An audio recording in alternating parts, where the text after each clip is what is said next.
CEO Manoj Kumar Agarwal তিনি কিছুক্ষণ আগেই বেরিয়ে এসেছেন লোকভবন থেকে। বেরোনোর সময় সাংবাদিকদের মুখোমুখি হয়ে কি জানিয়েছেন দেখুন। কথা নিয়ে এটা তো আপনি অনরেবল লোক ভবন সঙ্গে কথা করবেন, এটা আমার কোনো ইখতিয়ার নেই। আমরা জানালাম যেটা এটা স্ট্যাচুটরি কাজ আছে, election commission after election notify করে এনি জেনারেল ইলেকশন কি এমপি হয়েছে কি এমএলএ হয়েছে, এখানে অ্যাসেম্বলি ইলেকশন ছিল, ওরা একটা লিস্ট করে গেজেট নোটিফিকেশন করে দিয়েছে কি এ আমার এমএলএ হয়েছে অমুক সিট থেকে। এখন অ্যাসেম্বলি কনস্টিটিউট করা বাকি কাজ যেটা আছে ওটা লোক ভবনে আছে, ওটা কোনো ইসিআই রোল নেই। ইসিআই এখন এই ইলেকশনে কাজ শেষ। এটা ফাল্টাতে যেটা এটা ইলেকশন আছে আপনার কাউন্টারমান্ড হয়েছিল, রিপোল যেটা হচ্ছে ওটা নিয়ে শুধু ইলেকশন।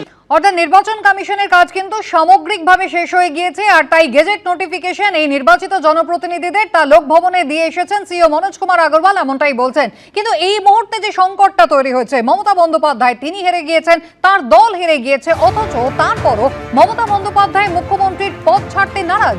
আইন বিশেষজ্ঞরা কি বলছেন? সংবিধানের 172 নম্বর অনুচ্ছেদ অনুযায়ী আগামীকাল বিধানসভার মেয়াদ শেষ হচ্ছে।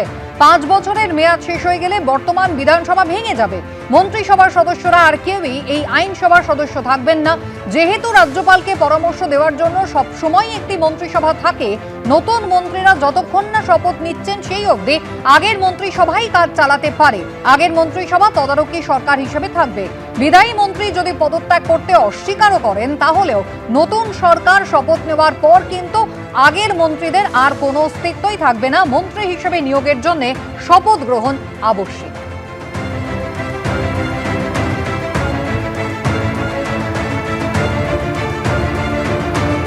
সংবিধানের 164 নম্বর ধারা বলছে যে chief minister and other ministers shall hold the office during the pleasure of the governor. কাজে এই সমস্ত ঘটনামালাকে সাজিয়ে রাজ্যপালের এই অধিকার থেকে যায় যে এই বিদায়ী মন্ত্রিসভাকে ভেঙে দিয়ে আইদার ওই মুখ্যমন্ত্রীকে পুনর্নিয়োগ করা এই কয়েকদিনের জন্য কেয়ারটেকার গভর্নমেন্ট হিসাবে, অথবা দায়িত্বটা নিজে নিয়ে চালিয়ে নিয়ে শপথ গ্রহণের পরে নবনির্বাচিত যে সরকার এলো তার হাতে দায়িত্বভার তুলে দেওয়া।